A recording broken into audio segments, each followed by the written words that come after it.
Hello guys, पहले हम आपके लिए जेईई नीट सीरीज का लेक्चर नंबर 2। और भाई पहला जो लेक्चर था हमारा, उसमें मैंने बहुत ही बढ़िया तरीके से आपको कूलम्स लॉ के सारे टाइप्स बताए थे। ठीक है, आज मैं थोड़ा सा आपसे टेंशन के टाइप्स पे बात करने वाला हूं। ठीक है, टेंशन भाई दिमाग वाली टेंशन नहीं है। ठीक है, तो भाई मतलब ऐसे मतलब सड़ी शक्लें मत बनाओ। ठीक है, दिमाग मतलब टेंशन जो स्ट्रिंग के अंदर लगता है उसकी बात करूंगा। ठीक है, मीडियम चेंज करके उसकी बात करेंगे थोड़ा सा। ठीक है, कूलम्स लॉ का ही कंटिन्यूएशन है। ठीक है, नेक्स्ट वीडियो से हम लोग मोस्ट प्रोबेबली इलेक्ट्रिक फील्ड पे जम कर जाएंगे। 5 या 6 लेक्चर होने वाले जेईई मेन सीरीज में पहले चैप्टर के। तो भाई चलिए शुरू करते हैं यार। ठीक है, तो सबसे पहले टेंशन वाले समझाने के लिए मैं थोड़ा सा आपको बायंसी का अंदाजा दे देना चाहता हूं, थोड़ा बायंसी से रूबरू करा देना चाह रहा हूं। भाई मेरे को बहुत ही सारे बच्चों की वो आई थी, सर बायंसी समझ नहीं आया, फ्लूइड मैकेनिक्स जल्दी शुरू कर दीजिए। भाई 11th क्लास एक्चुअल में क्या है, अभी कोई ज्यादा बच्चे मतलब वो है नहीं पढ़ने वाले, ट्रैफिक इतना है नहीं 11th क्लास का। तो मोस्ट प्रोबेबली हो सकेगा तो मैं 3-4 दिन के बाद 11th क्लास बिल्कुल प्रॉपरली एकदम शुरू कर दूंगा, जैसे हमारे 12th क्लास के रेगुलर वीडियोस आ रहे हैं। ठीक है जी, तो देख लो भाई। अब देखो, अब भाई हम सब बच्चों को बस इतना पता है कि भाई अगर मान लो इसका मीडियम इसकी डेंसिटी है सिग्मा, है ना, और भाई या इसकी डेंसिटी रो है। ठीक है, और एक ऑब्जेक्ट मैंने इसके अंदर डालना है एम मास का, इसकी डेंसिटी है सिग्मा। ठीक है जी, हम सबको बस इतना पता है बायंसी के बारे में भाई कि अगर मैं इस मास को उठाकर यहां पर प्लेस कर देता हूं, पानी के अंदर डाल देता हूं, तो जितना इसका वॉल्यूम है उतना ही वाटर डिस्प्लेस होके इस बॉक्स में चला जाएगा। मैं कहा सर बिल्कुल ठीक, लेकिन एक चीज और पता है कि भाई अगर नीचे की तरफ mg लग रहा है तो ऊपर की तरफ क्या लग रहा होगा, एक बायंट फोर्स लग रहा होगा। क्या लगता है, एक बायंट फोर्स लग रहा होगा। अब बायंट फोर्स कितना होता है मैक्सिमम नंबर ऑफ स्टूडेंट्स नहीं जानते हैं। ये बायंट फोर्स मैं बता देता हूं किसके बराबर होता है। बायंट फोर्स को हम लिखते हैं एम डैश इंटू जी। सर जी ये एम डैश से आप क्या कहना चाहते हैं? इस एम डैश से भाई मैं ये कहना चाहता हूं कि जैसे ये है, इसका मास कैसे निकालेंगे, इसकी डेंसिटी इंटू इसका वॉल्यूम, क्योंकि तुम्हें पता है mass upon volume is equal to density होता है, तो mass is equal to density into volume हो गया। सिंपल सी बातें समझ में आ गई है तुम्हारे। ठीक है, तो इसकी डेंसिटी कितनी, सिग्मा, तो इसका मास कितना हो जाएगा, सिग्मा इंटू वी। अच्छा जी, इसका वॉल्यूम और जो पानी यहां निकला है इसका वॉल्यूम, क्या दोनों का सेम होगा? बिल्कुल सर बिल्कुल सेम होगा, आर्किमिडीज यही कह के मर गया था। ठीक है जी, अच्छा तो भाई अब यहां पर क्या है, इस पानी का जो डिस्प्लेस हुआ है इसका जितना वेट आएगा वो हमारा कितना होगा, एम डैश। वो हमारा क्या होता है, उसका मास एम डैश। तो वॉल्यूम तुम्हारे को पता है, मास निकालने के लिए एम डैश निकालने के लिए क्या करना पड़ेगा, डेंसिटी कितनी है इसकी रो, वॉल्यूम कितना है इसका वी, एम डैश निकल गया यार। ठीक है, तो भाई हमें क्या करना होता है, हमें करना होता है कि भाई रो इंटू वी इसका मास आ गया, तो जो हमारा बायंट फोर्स आ गया कितना आ गया, rho into v into g. Simple यार, तो सिंपल है यार। बायंट फोर्स पता चल गया हमारे को कैसे आया, कितना आता है बायंट फोर्स, तो बायंट फोर्स है। अब जरा भाई हम क्या चलते हैं, अब चलते हैं अपने बेसिक क्वेश्चन पर, अब चलते हैं अपने बेसिक क्वेश्चन पर। अच्छा, हमारा जो क्वेश्चन था, सर मैंने क्या बोला, मेरे को पता है कि सर जैसे हमारा एक ये है, इस पर मैंने क्या करा, 2 बॉल लटका दी ऐसे, क्यू लेंथ, इस पे चार्ज कितना था सर, क्यू चार्ज था इन पे। ठीक है, अच्छा ये वाला डिस्टेंस, इस डिस्टेंस को L, ये लेंथ L है तुम्हारी, ये A डिस्टेंस है और इसको भी ले लो A। ठीक है, अच्छा फिर एक चीज बताओ, ये वाला एंगल थीटा और ये वाला एंगल भी कितना होगा, थीटा होगा। ठीक है, ये दोनों एंगल बराबर होते हैं, क्यों होते हैं ये तुम मेरे को कमेंट में लिख के बताओगे। ठीक है सर, इसका चार्ज भी क्यू है, इस बॉल पर भी चार्ज कितना है, क्यू है, इस बॉल पर भी चार्ज कितना है, क्यू है। ठीक है, इस बॉल पर भी, ये बॉल A है, ये बॉल B है। अब मैंने क्या किया सर, अब मैंने क्या किया, ठीक है, इस पर टेंशन ऊपर की तरफ लग रही होगी, इस पर टेंशन ऊपर की तरफ लग रही होगी, फिर मैंने इस पूरे सिस्टम को ले जाके किस में रख दिया, किसी एक मीडियम में जाके रख दिया। जैसे फॉर एग्जांपल ये हमारा एक मीडियम है ना, सॉरी यहां पर मान लो एक मीडियम आ गया, यहां पर ये मीडियम हमारा एक, तो इस मीडियम में जाके क्या कर दिया मैंने, इसको रख दिया। ठीक है, तो अब हमारा क्या है, ये ऐसे करके ये हमारा क्या बन जाएगा। ठीक है, ऐसे। तो यार अब एक चीज बताओ, फोर्स घटेगा या बढ़ेगा, फोर्स या तो घटना चाहिए या फिर बढ़ना चाहिए। अच्छा जी, तो मैं एक चीज बताता हूं तुम्हारे को कि ये जो बॉल्स है ना, इनकी डेंसिटी कितनी है? इनकी डेंसिटी है सिग्मा, इनकी डेंसिटी सिग्मा। जिस मीडियम में लाया गया उसकी डेंसिटी है रो, उसकी डेंसिटी कितनी है? रो। अच्छा जी, तो मैंने बोला कि ये इस मीडियम में लेकर गए ना, तो पता है एक चीज चेंज नहीं है, दैट इज थीटा। ये जो थीटा था ना, अभी भी यहां पर थीटा और अभी भी यहां पर थीटा है। तो अब तुम्हें बताना है कि इस मीडियम का डाइइलेक्ट्रिक कांस्टेंट कितना होगा, इस मीडियम का डाइइलेक्ट्रिक कांस्टेंट कितना होगा। तो बड़ा ही सिंपल क्वेश्चन है मेरे हिसाब से, ठीक है। एक बार वीडियो पॉज करो, है ना, और ट्राई करने की कोशिश करो कि भाई क्या हो सकता है इस क्वेश्चन में, ठीक है। अच्छा, तो भाई मैं बता देता हूं तुम्हारे को क्या है डाइइलेक्ट्रिक कांस्टेंट, ठीक है। अच्छा, तो तुम्हारे को ना एक चीज पढ़ाई गई थी लास्ट क्लास में, एप्सिलॉन अपॉन में epsilon naught is equal to k. ये चीज पता है, epsilon upon epsilon naught is equal to k, dielectric constant के बारे में।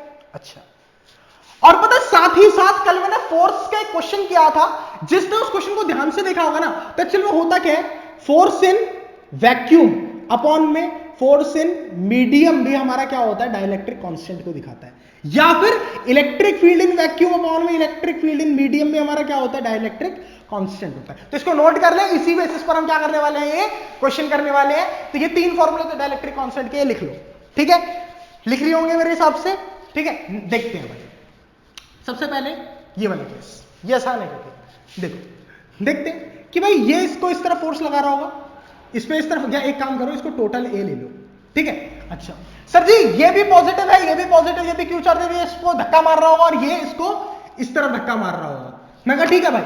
तो यार एक चीज बतानी है सर, अब आप एक बार बताइए कि मुझे पता है ये क्या है, टेंशन है टी, है ना, और ये थीटा टेंशन टी लग रहा है, एल लेंथ है, ये थीटा, तो ये वाला एंगल भी कितना हो जाएगा, थीटा हो जाएगा। मैं कहा भाई बिल्कुल ठीक कह रहा है, ये थीटा तो ये भी थीटा हो जाएगा, क्योंकि अल्टरनेट इंटीरियर एंगल देखो। तो टी के दो कंपोनेंट बन जाएंगे, तो एफ लग रहा है यहां पर सर, एफ इलेक्ट्रोस्टैटिक, नीचे की तरफ क्या लग रहा होगा, mg, ठीक है जी। अच्छा, टी के दो कंपोनेंट बन जाएंगे, जिसके साथ थीटा चिपका हुआ होता है वो कौन सा होता है, टी कॉस थीटा, और जो से इंडिपेंडेंट होता है क्या होता है, टी साइन थीटा। तो इतनी बात मेरे को समझ में आ गई।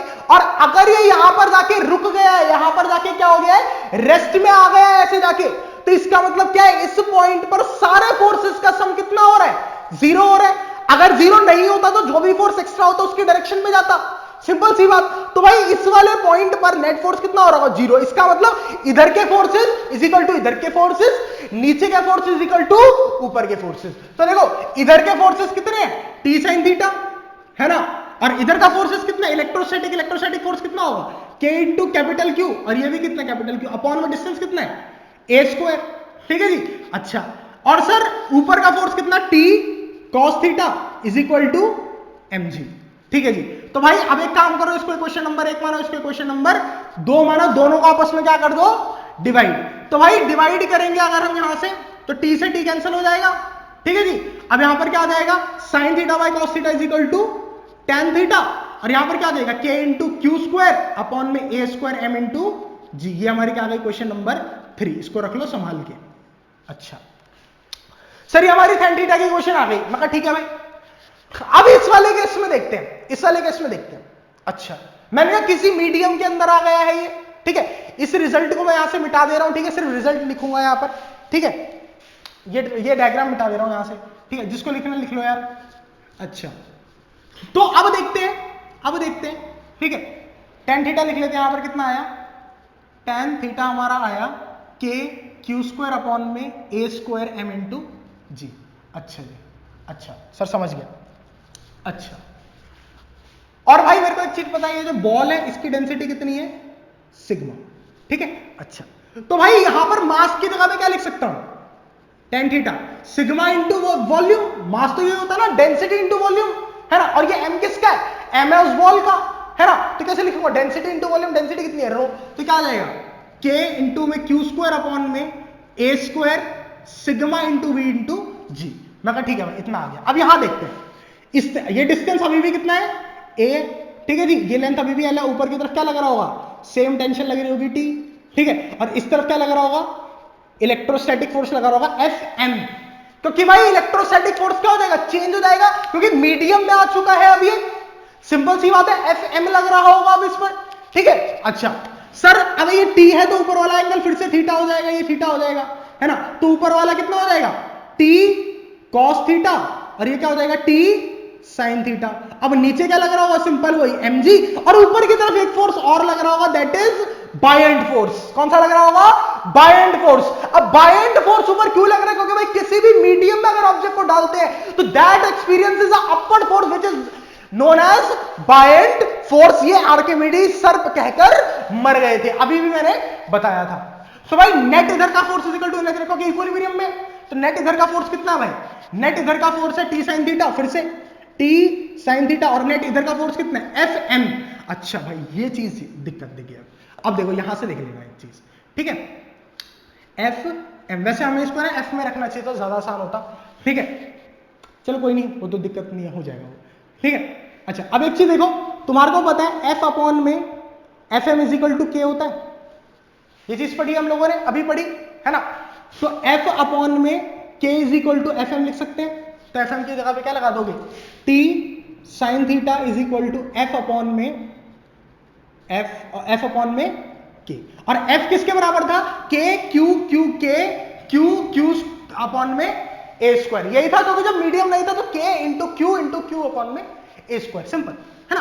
तो क्या आ जाएगा, t sine theta is equal to k, है ना। अब डायलेक्ट्रिक कांस्टेंट को एक काम करो तुम, के नॉट ले लो डायलेक्ट्रिक, क्योंकि के आ जाएगा ना ऊपर, के capital Q into capital Q upon में ए स्क्वायर, और इंटू यहां पर के नॉट है, हमारे को के नॉट की वैल्यू निकालनी है, ठीक है। अच्छा तो ये हमारी क्या बन गई, इक्वेशन नंबर 4, इक्वेशन नंबर 4। अच्छा सर ये साइन थीटा मतलब इधर वाला फोर्स और इधर वाला फोर्स इक्वेट करा, अब ऊपर वाला और नीचे वाला करते हैं। ऊपर वाला फोर्स कौन सा है, एक तो टी कॉस थीटा है, प्लस में बायएंड फोर्स है, और नीचे वाला फोर्स कितना है, एम इंटू जी।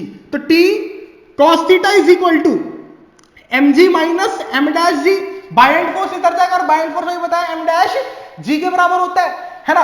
यहां पर टी कॉस थीटा की वैल्यू कितनी आ गई सर, एम, तो एम क्या है, mass of this ball, mass of this ball density rho into sorry sigma into v लिख सकता हूं, और जी का जी एज इट इज। अच्छा जी, और जो ये मीडियम था इसकी डेंसिटी रो दे रखी है ना, तो एम डैश कितना हो जाएगा, rho into v into g, अभी बताया मैंने, ठीक है। तो v into g sigma minus rho आ गया, ये हमारा क्या बन गया, टी कॉस थीटा। मैं कहा भाई बहुत सही बात है।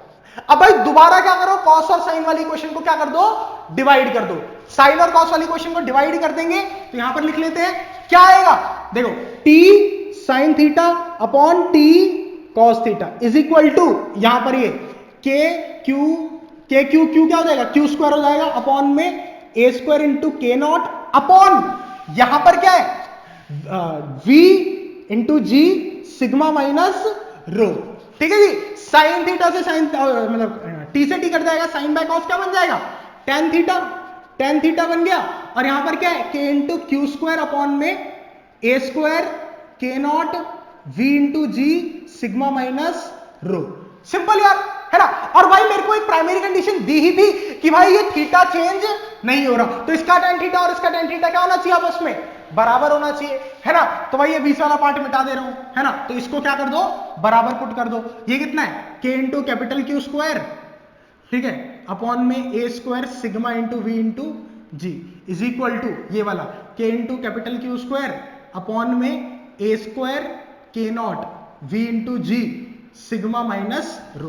तो v इंटू जी से v इंटू जी गया, ए स्क्वायर से ए स्क्वायर गया, के क्यू स्क्वायर से के क्यू स्क्वायर गया, ठीक है, यहां से, ठीक है। अच्छा के नॉट को इधर ले जाओ, सिग्मा को उधर ले जाओ, तो क्या आ जाएगा, k naught is equal to sigma upon में सिग्मा माइनस रो, ये आ गया भाई आंसर तुम्हारा।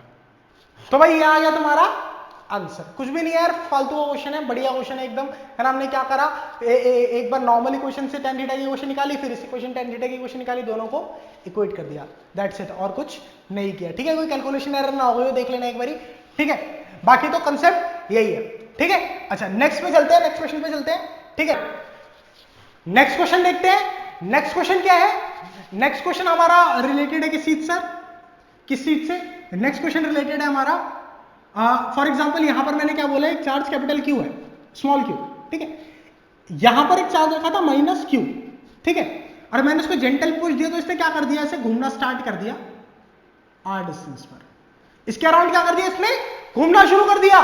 ठीक है, तो आप मुझे बताना है इस ये जो घूम रहा है इसका टाइम पीरियड बताना है। बहुत आसान है भाई, बहुत आसान, मतलब कि यार मतलब बहुत ईजी है। ठीक है, सीबीएसई में पूछ लेना तो मेरे को कोई ज्यादा वो नहीं होगा, मतलब अचरज ही नहीं होगा कि सीबीएसई में आ गया क्वेश्चन। बहुत आसान है। देखो भाई, पहले पता क्या करना पड़ता है, जब भी तुम्हारे को टाइम पीरियड निकालना ना गोल गोल घूमने वाली चीज का, तो उसका एक तरीका बताता हूं। ठीक है, कि सबसे पहले देखो सेंटर की तरफ फोर्स कौन सा लगा है। सेंटर की तरफ तो भाई ये इसको अट्रैक्ट कर रहा होगा, इस तरफ कितने फोर्स अट्रैक्ट कर रहा होगा, k इंटू क्यू अपॉन में आर स्क्वायर। ठीक है जी, तो क्या बन जाएगा, k Q square upon r square. ठीक है भाई, आगे कह रहा सर जो भी ये किसकी तरफ लग रहा है, सेंटर की तरफ लग रहा है। मैं कहा कह रहा सर सेंटर की तरफ लगने वाला फोर्स किसके बराबर होता है, m v square upon r, centripetal के। मैं कहा भाई बिल्कुल ठीक है, तो भाई आर से आर कैंसिल हो गया। ठीक है, क्या आ गया, K into Q square upon R is equal to M into V square, है ना। अब यहां से वी का एक्सप्रेशन निकालो जरा, क्या आ गया, के क्यू स्क्वायर अपॉन में आर अपॉन में M is equal to V square, है ना। तो वी की वैल्यू क्या आ जाएगी, वी की वैल्यू आ जाएगी, इसको रूट कर देंगे, क्यू बाहर आ गया, क्या बनेगा, Q under the root K upon में एम इंटू आर। ठीक है, और भाई ये किसकी एक्सप्रेशन आ गई है मेरी, वेलोसिटी। वेलोसिटी क्या होता है, डिस्टेंस अपॉन टाइम। तो यहां से लेके यहां तक एक रेवोल्यूशन में डिस्टेंस कितना कवर करेगा, 2 पाई आर, है ना। और टाइम कितना, कैपिटल टी। तो simple, Q under the root K upon में M into R is equal to 2 pi R upon T. तो टाइम पीरियड निकालना, टी को इधर भेज दो। ठीक है, ठीक है ना, 2 pi r under the root m into r upon m, यहां पे क्यू आ जाएगा, अपॉन में के एम आर। ठीक है, खत्म भाई, लो हो गया। ठीक है, कोई भी दिक्कत वाली बात नहीं है, कोई भी दिक्कत वाली बात नहीं है। तो भाई ये बड़ा ही आसान सा क्वेश्चन है, और यही मेरे ख्याल से 2 टाइप तुम्हारे रह गए थे। ठीक है, तो ये वाला भाई कर लेना, है ना। अच्छा, और भाई एक ट्रिक और बता देता हूं तुम लोगों को, कि अगर मान लो पूरा हमारा एक सरफेस है, पूरा एक चार्ज सरफेस है। ठीक है, यहां पर plus Q plus Q plus Q plus Q plus Q plus Q plus plus plus plus plus plus plus plus total मिला के प्लस क्यू चार्ज रखा है। ठीक है, इसका रेडियस था आर। ठीक है, और इसके बीच में लाके मैंने पता क्या पुट कर दिया, क्यू नॉट चार्ज पुट कर दिया। तो अब क्या करेगा, एक्सपैंड होना शुरू करेगा, थोड़ा सा एक्सपैंड करने की कोशिश करेगा, क्योंकि यही पॉजिटिव रिपल्शन लेगा, तो इसमें क्या प्रोड्यूस होगा, टेंशन प्रोड्यूस होगा।